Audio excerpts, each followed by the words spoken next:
ጽምብል መበል 22 ዓመት ናጽነት ኤርትራ ውሽጥን ኤርትራውያን ኣብ ዘለውዎ ሃገርን ብልዑል ድምቀት ይበዓል ከም ዘሎ ይፍለጥ። ኣብ ፍራንክፈርት ናይሮቢን ባሕሬንን ናይ ዝተኻየደ ጽምብላት ጸብጻብ በጺሕና ኣሎ። ሄኖክ ፍረምካኤል ብኸምዚ ዝስዕብ ኣዋሂድዎ ኣሎ።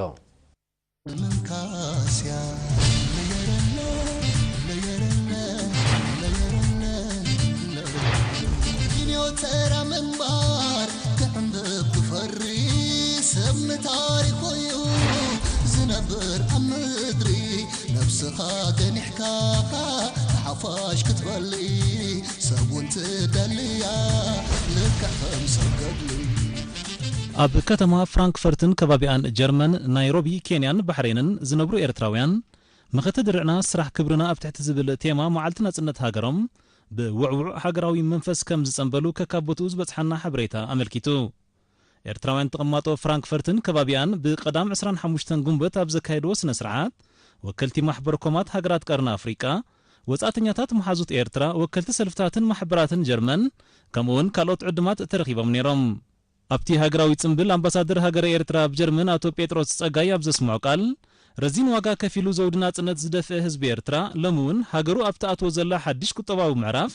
ሶውታፊኡ ብምዕዛዝ ታሪኽ ከም ዝደግም ዘጠራጥር ከም ዘየለ ጠቂሱ ኤርትራውያን ተቀማጦ ጀርመን በሐፈሻ ነበርቲ ፍራንክፈርት ድማ ብፍላይ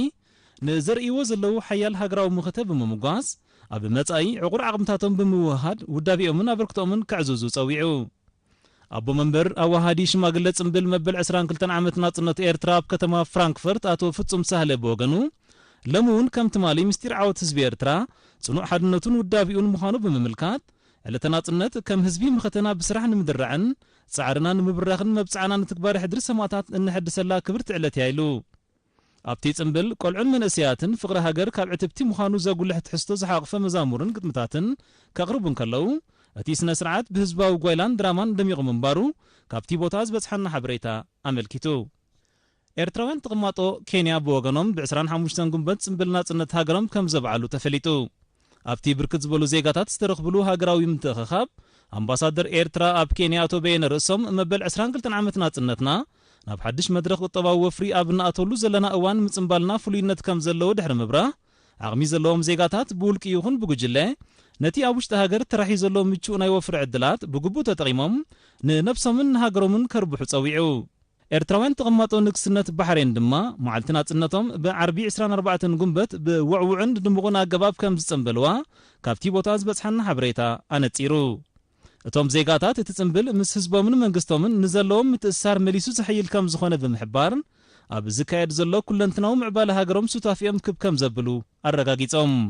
ኣብቲ ኣጋጣሚ ኤርትራ ኣብ ልምዓታዊ መደባት ተመዝግቦ ዘላ ገስጋስ ንብሩህ መጻኢኣ ዝነጽር ከም ዝኾነ ብምሕባር ብንቕሓት ምኽተኦም ከም ዝሕይሉ ኣረጋጊጾም